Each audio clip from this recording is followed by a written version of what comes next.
وہ مرنے کے بعد بھی یہ کام کر رہا ہے، زندگی میں اسے نہ ملا اور وہ بستی والوں سے کھانا مانگ رہے ہے۔ نہیں تعجب کی بات میرے عزیز، قرآن کے حوالے سے میں بات کر رہا ہوں۔ دیکھیں یہ گرفتی یہ سمجھ میں نقطۂ توحید آ تو سکتا ہے، سمجھ میں نقطۂ توحید آ تو سکتا ہے۔ تیرے دماغ میں بت خانہ ہو تو کیا کہیے، جن کا مزاج بھی عاشقانہ ہو، خانقاہانہ ہو، سجادیاں نشانیاں ہو، مزارانہ قبوریانہ ہو، انہیں قرآن میں توحید بھی شرک کی دعوت دیتا ہوا نظر آئے گا۔ استغفر اللہ۔ قرآن سے بھی توحید نہیں، ان کے لیے شرک بھی توحید نظر آئے گا قرآن میں۔ کیوں؟ انہوں نے چشمے اس کلر کے لگائے ہوئے، لیکن جنہوں نے یہ تہیہ کیا ہوا ہے کہ اللہ کے ساتھ کسی کو شریک نہ کرنا ہو، انہیں الحمدللہ اللہ رہنمائی فرماتا ہے۔ ہے تعجب کی بات نہیں، قرآن کہتا ہے، اللہ فرما رہا ہے کہ خضر کھانا مانگ رہے بستی والوں سے، اور حضرت جی فرما رہے ہیں ایک آدمی نے خواہش کی باقلہ کی سبزی کھانے کی، اور حضرت خضر سبزی لے کے آ رہے، اس پہ آپ کیا میدان میں سچا کون جھوٹا کون؟ بولو، ہم تو کہیں گے اللہ تو سب سے بڑا سچا، اور یہ سب سے بڑے جھوٹے، سب سے بڑے جھوٹے جو اللہ غلط چھوڑیں۔ ایک نکتہ تھا، ایک بات کی، میں نے آگے بڑھتے ہیں اور ایک بات میں بتانا چاہ رہا تھا۔ حضرت خضر علیہ السلام کو کھانا نہیں ملا، ایک دیوار کے سائے میں جا کے کھڑے ہوئے، دیوار ٹوٹنے والی تھی، خضر علیہ السلام نے دیوار کو صحیح کر دی، موسیٰ کو صبر نہیں ہوا، موسیٰ نے کہا پھر آپ نے وہی حرکت کی، بس دیواروں نے کھانا نہیں دیا اور آپ ان کی دیواری خدمتیں کر رہے ہیں۔ خضر علیہ السلام نے کہا تھا چپ رہنا، بولنا نہیں، پھر بول پڑے وہاں فراق ہو گئی نہیں وہ بھائی نہ کیے۔ اب آخری مرحلہ ہے، تین اڑائی میں تو تل بھی نہیں بچتی، تین اڑائی میں تتلی بھی نہیں بچتی، اب ہمارا آخری مرحلہ ہے خلاص۔ اب ہم آپ جدا ہوتے ہیں، اب ہم بتاتے ہیں جو ہم سے ہوا ہے اس کی تعبیرات بتاتے ہیں۔ اللہ تبارک تعالیٰ نے قرآن میں وہ نقشہ کھینچا ہے، اور حضرت خضر علیہ السلام نے بیان کیا کہ یہ جو دیوار ہے، اس دیوار کے نیچے تو یتیم بچوں کے خزانے تھے، وَكَانَ أَبُوهُمَا صَالِحًا، اور صالحین، اور ان کے جو ماں باپ تھے، ان کے یتیم بچوں کے جو ماں باپ تھے وہ متقی تھے، صالح تھے، اللہ کو یاد کرنے والے تھے۔ اللہ نے فرمایا خضر ان کے ماں باپ کو یاد کرنے والے تھے، اب وہ چلے گئے، ان کے خزانے اس دیوار کے نیچے دفن ہیں، یہ دیوار گرے گی، خزانے کھلیں گے، بستی والے لوٹ لیں گے۔ اے خضر میں نے حفاظت کی ذمہ داری لی ہے، جو میری حفاظت کرے گا، جو مجھے یاد کرے گا، میں اسے یاد کروں گا، اس کی یاد اولاد تک یاد کروں گا۔ اللہ نے کہا اپنے نبی کے ہاتھوں اس دیوار کو کھڑی کیا، اور ان یتیم بچوں کی حفاظت اللہ نے فرمائی کی نہیں فرمائی؟ ان کے دونوں ماں باپ صالح تھے۔ کہنے کا مطلب یہ ہے احفظ اللہ تجد تجاہک، اللہ کو یاد رکھو، اپنے سامنے اپنا مددگار پاؤ گے۔ تم اللہ کو بھولو گے تو شیطان ہی تمہیں ادھر ادھر کی سرابوں میں اور بھول بھٹیوں میں تمہیں لے جائے گا۔ غرض کہنے کا مطلب یہ ہے، یہ پیاری سی بات تھی اور یہ پیارا سا نقطہ تھا جو میں آپ کو سمجھانا چاہتا تھا، اور یہی پھر میں کہہ رہا ہوں کہ سمجھ میں نقطۂ توحید آ تو سکتا ہے، تیرے دماغ میں بت خانہ ہو تو کیا کہیے، اس دماغ سے ان بتوں کو نکالو، کیونکہ توحید یہی نہیں ہے کہ لا الہ الا اللہ پڑھ لیا نا۔ پیغمبر اسلام جناب محمد رسول اللہ صلی اللہ علیہ وسلم نے فرمایا من قال لا الہ الا اللہ وکفر بما يعبد من دون اللہ وکفر بما يعبد من دون اللہ حرم مالہ ودمہ وحسابہ علی اللہ، جو شخص لا الہ الا اللہ کہے جنت میں، وہ جنت میں، بڑی جلدی کہتے ہیں جی لا الہ الا اللہ جنت میں چلے گئے، نہیں، اللہ کے نبی نے فرمایا جو شخص لا الہ الا اللہ کہے وکفر بما يعبد من دون اللہ، وکفر اور انکار کرے اللہ کے سوا تمام معبودان باطلہ کی، اللہ کے سوا تمام معبودان باطلہ کا انکار کرے، وہ جنت میں جائے گا۔ وہ یہ نہیں کہ با مسلمان اللہ اللہ باب رحم رام رام،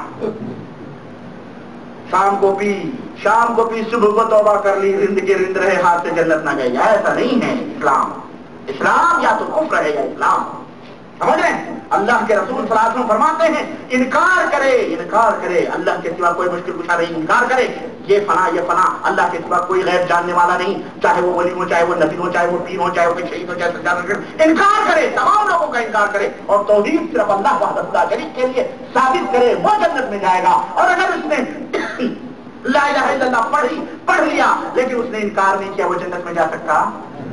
غیر اللہ کا جب تک انکار نہیں ہوگا، معبود اللہ کے سوا تمام اتھارٹیز جو ہیں اللہ کے سوا اگر کسی اور میں مانے گا تو وہ جنت میں نہیں جا سکتا، انکار کرنا ضروری ہے۔ تو میرے عزیز آئیے بشارتیں میں آپ کو بتاؤں اللہ کے رسول صلی اللہ علیہ وسلم کی. اللہ کے نبی صلی اللہ علیہ وسلم نے پہلے قرآن کی ایک آیت پڑھ کے میں وہ خوشخبری سناؤں. اللہ کے نبی پر یہ آیت کریمہ اتری الذین آمنوا ولم یلبسوا ایمانهم بظلم اولئک لهم الامن وهم مهتدون. اللہ تعالیٰ نے فرمایا کہ اے میرے نبی جو لوگ ایمان لائے ولم یلبسوا ایمانهم بظلم اور انہوں نے اپنے ایمان کو ظلم کے ساتھ نہیں ملایا, یعنی ظلم کے کچڑوں میں اپنے ایمان کو ملوث نہیں کیا, انہی کے لیے امن و شانتی ہے اور وہی لوگ سیدھی راہ پہ ہیں. صحابہ کرام نے جب یہ آیت سنی تو بڑی شاخ گزری ان کے اوپر, دوڑے دوڑے نبی کے بارگاہ میں پہنچے اور کہنے لگے اللہ کے نبی اینا لا یظلم, ہم میں کون ہے جو ظلم نہیں کرتا؟ ہم ایک دوسرے کو تماچے مار دیتے ہیں, کبھی کچھ ہو جاتی, کبھی کسی کو اوپر زیادتی ہو جاتی, ظلم ہو جاتا ہے. اللہ کے رسول صلی اللہ علیہ وسلم اللہ کے نبی اپنے صحابہ کی ادا پر مسکرائے اور آپ نے فرمایا میرے صحابہ یہ وہ ظلم نہیں ہے جس ظلم کو تم نے سمجھا ہوا ہے, یہ ظلم وہ ہے کہ جو ظلم اللہ نے لقمان کی زبان سے جاری کیا یا بنی لا تشرک باللہ ان الشرک لظلم عظیم. یہ وہ ظلم ہے کہ اے میرے بیٹے اللہ کے ساتھ شرک نہ کر, اللہ کے ساتھ شرک نہ کر, اس لیے کہ شرک یہ بہت بڑا ظلم ہے. اللہ نے یہاں پر وہ ظلم مراد لیا ہے ایمان لاؤ اور اللہ کے ساتھ کسی کو شریک نہ کرو. یہ نہیں کلمہ بھی پڑھو اور درگاہوں کے چوکھٹوں پہ جا کے سجدے بھی کرو, نیاز بھی کرو, یہ بھی کرو, وہ بھی کرو, اور بزرگوں کے بارے میں عقیدہ رکھو وہ بھی غیب جانتے ہیں, وہ بھی تصرف کرتے ہیں, مرنے کے بعد بھی وہ زندہ ہے, چلتے ہیں پھرتے ہیں, اشارت تعلیم دیتے ہیں. یہ عقیدہ نہ رکھو. یہ اگر ایسا کرو گے تو پھر تمہیں نہ امن ملے گا نہ تم سیدھی راہ پہ ہو. نشانی بتا رہا ہوں سیدھے. اللہ نے فرمایا امن ان کے لیے ہے جو اپنے ایمان کو شرک سے ملوث نہیں کرتے اور انہی کے لیے ہدایت ہے. آج دیکھو ہمارے یہاں کثیر تعداد والے ہی بے امنی میں ہیں. کیوں؟ کیونکہ وہی لوگ سب سے زیادہ مشرک ہیں.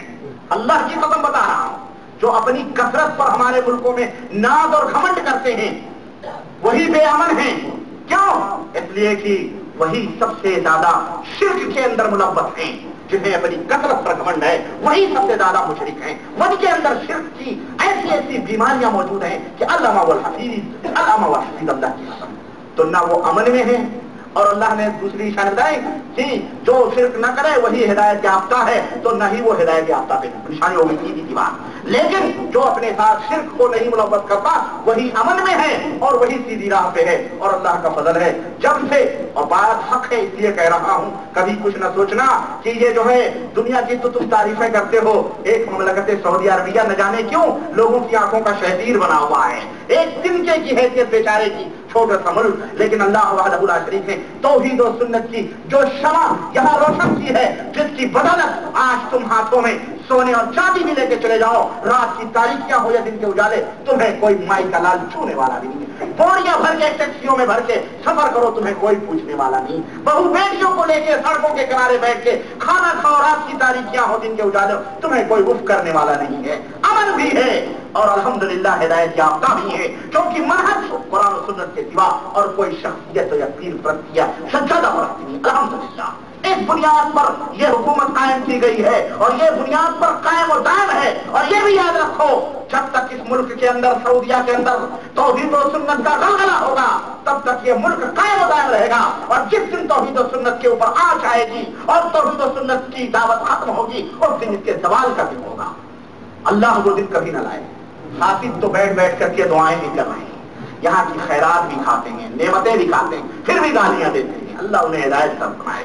ہم یہی کہیں گے, ہم یہی کہیں گے تم غلام ابن الغلام ابن الغلام, مرتے کٹتے پٹ رہے ہو مشرکوں کے ہاتھوں, پھر بھی تمہیں اس نعمت کی قدر کا احساس نہیں ہوتا جہاں امن اور شانتی کے ساتھ اور تم عزت و آبرو کے ساتھ یہاں پر زندگی گزار رہے ہو. سوچو کہ زندگی کے اندر اگر چند لمحات بھی امن و سکون کے میسر آ جائے تو اللہ کا شکر ادا کرو میرے عزیز, تو امن ہوگا. اور سنو, اللہ کے رسول صلی اللہ علیہ وسلم فرماتے ہیں کہ جو بندہ من مات ولا یشرک باللہ شیئا دخل الجنہ, جو شخص مرا اور اس حال میں مرا کہ اس نے اللہ کے ساتھ کسی کو شریک نہیں کیا, وہ جنت کے اندر داخل ہونے والا ہے. ومن مات یشرک باللہ شیئا, اور جو مرے گا اللہ کے ساتھ اس نے شرک کیا ہے تو اللہ نے فرمایا, اللہ کے نبی فرماتے ہیں دخل النار, وہ جہنم کے اندر داخل ہوگا. سمجھ رہے ہیں؟ تو جنت میں داخل ہونے کے لیے شرک نہ کرو اللہ کی توحید کے اوپر, یہ بنیادی چیز ہے. اور ایک چیز اور, اللہ اللہ کے نبی صلی اللہ علیہ وسلم کی زبان سے وہ خوشخبری میں سنا کے اپنی بات ختم کروں.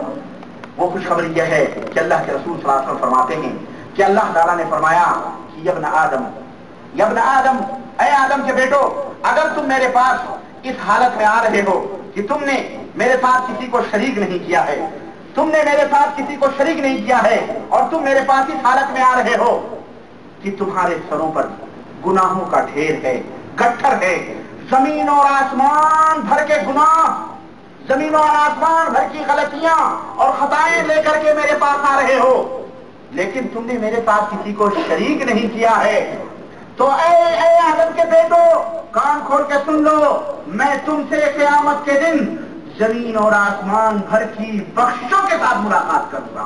اللہ کتنی بڑی بات ہے, اور شرک کتنا عظیم گناہ ہے. اس لیے میرے عزیزوں, میرے دوستوں, بلا کسی تعصب کے, بلا کسی جاہلیت کے, بلا کسی پیر پرستی, حضرت پرستی, شخصیت پرستی کے, شرک کے تمام ایوانوں کو اپنے دلوں سے نکالو اور دھاگوں اور تاروں کو نکال کے پھینکو.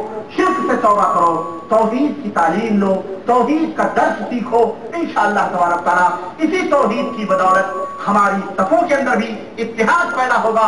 اسی توحید کی بدولت ہمیں اللہ تبارک تعالیٰ ملک اور حکومت بھی عطا فرمائے گا, اور اسی توحید کی بدولت انشاءاللہ تبارک تعالیٰ امن اور شانتی بھی پیدا ہوگی, اور اسی توحید کی بدولت دنیا اور آخرت کے اندر نجات بھی ملے گی. اسی توحید کے بدولت اللہ تبارک و تعالیٰ ہمیں جو ہے ہمارے دین کو غالب بھی کرے گا. اسی توحید کی بدولت ہم جو ہے خوشحال رہیں گے, ہماری روزیوں کے اندر بھی وسعت پیدا ہوگی. وآخر دعوانا الحمدللہ رب العالمین وما علینا الا البلاغ وصلی اللہ علی نبینا محمد وعلی آلہ وصحبہ اجمعین. والسلام علیکم ورحمۃ اللہ وبرکاتہ.